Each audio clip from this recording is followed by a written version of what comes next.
umroh. Jadi video ini pertama kali aku di YouTube loh, sebagai wujud dari tugas onlineku untuk mata kuliah toksikologi. Sebelum kita ke pokok pembahasan, kalian jangan lupa subscribe, like, komen, dan share ke teman-teman. Oke? A few moments later. Oke, langsung saja ke materinya. Di sini saya akan menyampaikan tentang azas-azas umum toksikologi. Topik yang saya akan sampaikan yang pertama, kondisi efek toksik, yang kedua, mekanisme efek toksik, yang ketiga, wujud efek toksik, yang keempat, sifat efek toksik, yang kelima, review jurnal. Nah, sebelum kita ke pokok pembahasannya, kalian harus tahu loh apa itu sih toksikologi. Toksikologi adalah ilmu yang menetapkan batas aman dari bahan kimia. Definisi ini mengandung makna bahwa di dalam tubuh, dalam kondisi tertentu, zat kimia dapat berinteraksi dengan jaringan tubuh, sehingga mengakibatkan timbulnya efek berbahaya atau toksik dengan wujud dan sifat tertentu. Oke, kita masuk ke materi yang utamanya ya guys, yaitu azas umum toksikologi. Azas umum toksikologi adalah timbulnya efek toksik atau suatu kimia terjadi melalui beberapa proses. Menurut Donatus 2001, awalnya makhluk hidup terpapar oleh toksikan. Kemudian setelah diabsorpsi dari tempat paparannya, maka toksikan atau metabolitnya akan terdistribusi ke tempat aksi atau sel-sel reseptor tertentu yang ada di dalam diri makhluk hidup. Pengertian dari kondisi efek toksik itu sendiri yaitu menurut Loomis 1978, kondisi efek toksik suatu senyawa adalah berbagai keadaan atau faktor yang dapat mempengaruhi efektivitas absorpsi, distribusi, dan eliminasi senyawa tersebut di dalam tubuh makhluk hidup yang pada gilirannya akan menentukan keberadaan zat kimia tersebut secara utuh atau metabolitnya dalam sel sasaran atau efektivitas interaksinya dengan sel sasaran.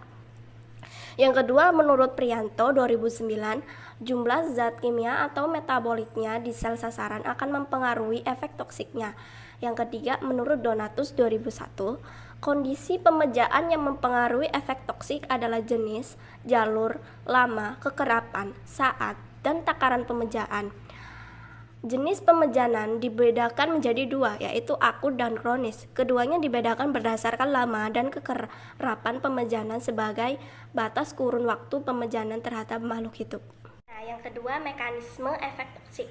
Pengertian dari mekanisme efek toksik itu, suatu zat beracun berguna untuk mengetahui penyebab timbulnya keracunan yang berkaitan dengan wujud dan sifat efek toksik yang terjadi. Nah, mekanisme efek toksik dibagi menjadi dua. Yang pertama, mekanisme luka intraseluler. Yang kedua, mekanisme luka ekstrasel.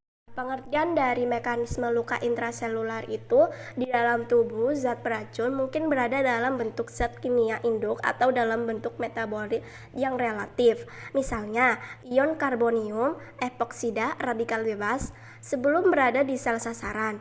Setelah masuk ke dalam sel sasaran, kemungkinan akan berinteraksi dengan suatu sasaran molekuler yang khas atau tak khas melalui salah satu dari beberapa mekanisme reaksi kimia yang mungkin reaksi pendesakan, ikatan kovalen, substitusi, peroksidasi, dan lain sebagainya.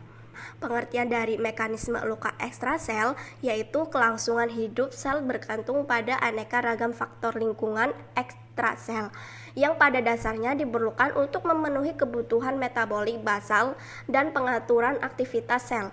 Oleh karena itu, bila zat beracun yang berada di dalam lingkungan ekstrasel mampu mengaku atau mengacaukan kedua sistem tersebut, mungkin dapat menimbulkan perubahan struktur atau fungsi sel. Nah, yang ketiga, wujud efek toksik. Wujud efek toksik zat beracun pada dasarnya merupakan perubahan biokimia, fungsional, dan struktural. Namun, tidak berarti bahwa efek toksik zat beracun sepenuhnya dapat terpisah dengan degas ke dalam tiga jenis wujud dasar efek toksik itu, melainkan seringkali merupakan campuran, karena ketiganya merupakan proses yang saling berkaitan. Perubahan struktural misalnya, kebanyakan merupakan wujud akhir dari perubahan fungsional dan atau biokimia. Sifat efek toksik dibagi menjadi dua, yaitu efek toksik terbalikan, yang kedua efek toksik tak terbalikan. Yang pertama, efek toksik terbalikan. Bila kadar racun yang ada dalam tempat aksi atau reseptor tertentu telah habis, maka reseptor tersebut akan kembali ke semula. Toksik yang ditimbulkan akan cepat kembali normal, dan ketoksikan racun bergantung pada takaran serta kecepatan absorpsi, distribusi, dan eliminasi racunnya. Nah, yang kedua, efek toksik tak terbalikan, yaitu keracunan yang terjadi sifatnya menetap atau pemejanan berikutnya dengan racun akan menimbulkan kerusakan yang sifatnya sama sehingga memungkinkan terjadinya penumpukan efek toksik.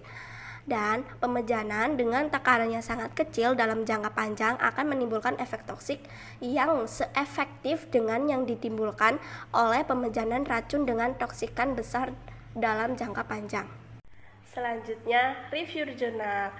Saya mengambil jurnal yang berjudul Uji Toksisitas Akut Ekstra Etanol Daun Kemangi atau Ocimum Santum diukur dengan dari hasil LD50 dan histopatologi ginjal. Abstrak dari jurnal itu yaitu daun kemangi banyak digunakan sebagai obat herbal dan telah terbukti memiliki banyak manfaat karena kandungan fitonutrin termasuk antioksidan. Namun, pada dosis tertentu, suatu senyawa tetap memiliki probabilitas dalam menyebabkan toksisitas dalam tubuh.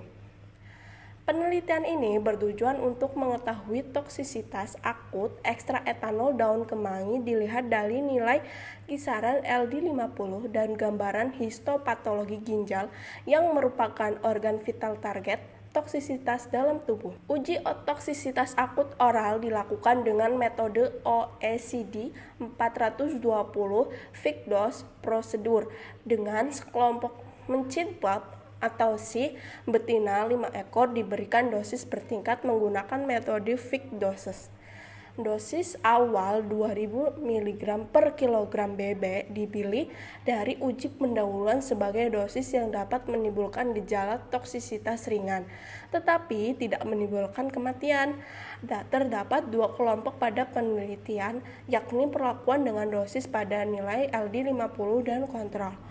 Hasil penelitian didapatkan kisaran nilai LD50 ekstra etanol daun kemangi atau Ocimum Santum kurang dari 2000 mg per kilogram BB. Rata-rata skor histopatologi ginjal antara kelompok kontrol dan perlakuan berbeda bermakna. Dengan uji Mann-Whitney didapatkan P sama dengan 0,018. Ekstra etanol daun kemangi atau Ocimum Santum termasuk kategori senyawa tidak toksik. Namun terdapat perubahan gambaran histopatologi ginjal mencit berupa lesi vokal setelah pajanan akut pada dosis tertinggi pada metode OECD 420. Kata kunci uji toksisitas akut, histopatologi ginjal, dan daun kemangi. Nah, selanjutnya pendahuluan. Penggunaan tanaman sebagai obat diyakini oleh banyak masyarakat di Indonesia, salah satunya adalah daun kemangi atau Ocimum Santum. Kemangi termasuk dalam famili Lamiaceae yang populer sebagai tanaman obat dan memiliki banyak kandungan antioksidan dan fitonutrin. Ekstra etanol daun kemangi Ocimum Santum terbukti sebagai hepatoprotektor pada mencit yang diinduksi insomniasis. Tujuan dari uji pendahuluan adalah mencari dosis yang sesuai untuk uji utama dengan satu ekor mencit berdasarkan OECD 420. Dosis awal pada uji pendahuluan dapat dipilih dari tingkatan fixed dose yaitu 5, 50, 300, dan 2000 mg per kilogram BB sebagai dosis yang diharapkan dapat menimbulkan efek toksik. Sampai saat ini belum ada penelitian yang menunjukkan LD50 dari ekstra etanol 70% daun kemangi. Sehingga untuk tahap awal dalam rangkai mencari kisaran LD50 dianjurkan dimulai pada dosis 300 mg per kilogram BB. Dosis tersebut dapat diturunkan apabila terdapat kematian dan dinaikkan apabila tidak terdapat bukti toksisitas atau kematian. Uji pendahuluan dihentikan apabila terbukti adanya bukti toksisitas perubahan aktivitas otonom hewan uji seperti berjalan menggunakan perut, diare, discharge dari hidung, menyiksa diri sendiri, perdarahan di orifisium, atau tidak terdapat bukti toksisitas pada dosis 2000 mg per kilogram BB, sehingga dapat ditentukan dosis yang digunakan pada uji utama sesuai dengan prosedur OECD. Metode penelitian ini yang digunakan adalah kuasi eksperimental dengan rancangan penelitian post-test non-equivalent control group design, bertujuan untuk mengetahui toksisitas akut ekstrak etanol daun kemangi dengan mengukur kisaran LD50 dan gambaran histopatologi ginjal pada mencit. Jumlah sampel yang digunakan sebanyak 12 mencit strain bulb atau C dengan usia 8-12 minggu dengan variasi berat badan 16-20-26 gram dan diadaptasi selama 5 hari. Hasil dari jurnal yaitu dosis 300 dan 2000 mg per kilogram BB tidak ditemukan adanya bukti toksisitas maupun kematian mencit, sehingga dosis awal untuk dilakukan uji utama adalah 2000 mg per kilogram BB. Pada uji utama didapatkan mencit bertahan hidup, tidak terdapat bukti toksisitas pada dosis 2000 mg per kilogram BB yang diberikan selama 14 hari.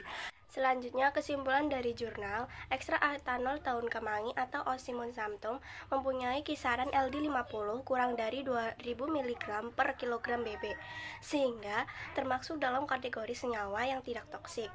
Pada dosis 2000 mg per kilogram BB yang merupakan dosis tertinggi pada metode OECD 420, sudah terdapat perubahan gambaran histopatologi ginjal. Mencit berupa lesi vokal setelah pajanan akut ekstrak etanol daun kemangi atau Ocimum sanctum. Penelitian lebih lanjut mengenai uji toksisitas subkutut oral, uji toksisitas subkronis oral, dan uji toksisitas kronis oral ekstrak etanol daun kemangi atau Ocimum sanctum diperlukan agar dapat dilanjutkan ke uji klinis. Sekian dari video penjelasan saya. Jika ada salah kata mohon dimaafkan, dan jangan lupa subscribe, like, komen, dan share ke teman-teman kalian. Dadah, thank you.